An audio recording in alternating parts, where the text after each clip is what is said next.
ସୁନ୍ଦରଗଡ଼ ଜିଲ୍ଲାସ୍ଥିତ କୋଇଡ଼ା ବ୍ଲକ ସଭାଗୃହରେ ଜିଲ୍ଲାପାଳଙ୍କ ଯୁଗ୍ମ ଜନଶୁଣାଣି ଅନୁଷ୍ଠିତ ହୋଇଯାଇଛି।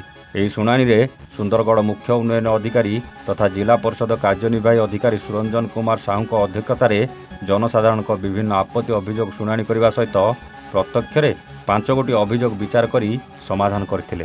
ଏହି ଜନଶୁଣାଣିରେ ମୋଟ 77 ଗୋଟି ଅଭିଯୋଗ ହୋଇଥିବା ବେଳେ ସେଥିମଧ୍ୟରୁ ବ୍ୟକ୍ତିଗତ ଅଭିଯୋଗ 29 ଗୋଟି ଓ ଦଳଗତ ଭାବେ 48 ଗୋଟି ଅଭିଯୋଗ ହୋଇଥିଲା।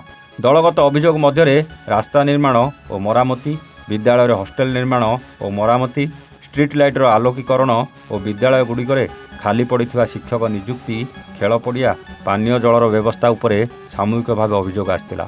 ଜନଶୁଣାଣିରେ ବଣାଇ ଉପଜିଲ୍ଲାପାଳ ଅକ୍ଷୟ ପିଲ୍ଲେ, ବଣାଇ ବନଖଣ୍ଡ ଅଧିକାରୀ ଲଳିତ କୁମାର ପାତ୍ର, କୋଇଡ଼ା ବିଡିଓ ରଶ୍ମିରେଖା ପାତ୍ର, କୋଇଡ଼ା ଭାରପ୍ରାପ୍ତ ତହସିଲଦାର ଆଶିଷ ରଞ୍ଜନ ରାଉତଙ୍କ ସମେତ ବିଭିନ୍ନ ବିଭାଗର ସରକାରୀ ଅଧିକାରୀ ଓ ଜନସାଧାରଣ ପ୍ରମୁଖ ଉପସ୍ଥିତ ଥିଲେ। ସୁନ୍ଦରଗଡ଼ରୁ ସଞ୍ଜୀବ କୁମାର ପାଢ଼ୀଙ୍କ ରିପୋର୍ଟ, A1 ଓଡ଼ିଶା।